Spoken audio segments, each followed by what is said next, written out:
Hi guys, ഇപ്പം നമുക്കൊരു hair fall ഉണ്ടാകുമ്പോൾ ഇപ്പം ഇൻ്റർനെറ്റിൻ്റെ ആക്സസ് എല്ലാ ആൾക്കാരിലും ഉള്ളത് കാരണം ഇപ്പം നമുക്കൊരു ഹെയർ ഫോൾ ഉണ്ടാകുമ്പോൾ നമ്മൾ വേഗം പോയി യൂസ് ചെയ്യുക മിനോക്സിലാണ്.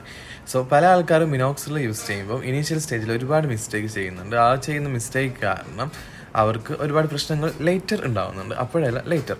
സോ നിങ്ങൾ മിനോക്സിൽ യൂസ് ചെയ്യുമ്പോൾ നിങ്ങളുടെ ഏതൊരു ഭാഗത്താണോ ഹെയർ ഫോൾ ഉള്ളത്, അല്ലെങ്കിൽ നിങ്ങൾക്ക് ഏതൊരു ഭാഗത്താണ് ഹെയർ ലോസ് സംഭവിക്കുന്നത്, ആ ഒരു ഭാഗത്ത് മാത്രം യൂസ് ചെയ്യാം. കാരണം എന്ന് വെച്ചാൽ നിങ്ങളുടെ ബാക്കിയുള്ള ഹെയറും കൂടെ മിനോക്സിൽ ഡിപ്പെൻഡ് ഹെയർ ആവും. സോ നിങ്ങൾ മിനോക്സിൽ സപ്ലൈ കുറക്കുമ്പോൾ നിങ്ങളുടെ ബാക്കിയുള്ള മുടിയും ഒക്കെ കൊഴിഞ്ഞു പോകാൻ ചാൻസ് ഉണ്ട്.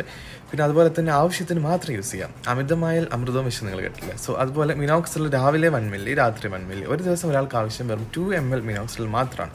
സോ അതിൽ കൂടുതൽ യൂസ് ചെയ്യാതിരിക്കുക. പിന്നെ ലേഡീസൊക്കെ ആണെങ്കിൽ മിനോക്സിൽ അപ്ലൈ ചെയ്യുമ്പോൾ ജസ്റ്റ് അത് താഴേക്കൊക്കെ വരുന്നുണ്ടോ നോക്കുക. അഥവാ താഴേക്കൊക്കെ ലൈക്ക് നെറ്റിയിലൊക്കെ ഇങ്ങോട്ടേക്ക് വരുന്നുണ്ടോ, അല്ലെങ്കിൽ ഈ ഭാഗത്തൊക്കെ വരുന്നുണ്ടോ നോക്കുക. അങ്ങനെയൊക്കെ വരുവാണെങ്കിൽ എന്തായാലും നിങ്ങൾ അപ്പം തന്നെ ക്ലിയർ ചെയ്യുക. പിന്നെ 5% ഉപയോഗിക്കാൻ ശ്രമിക്കുക.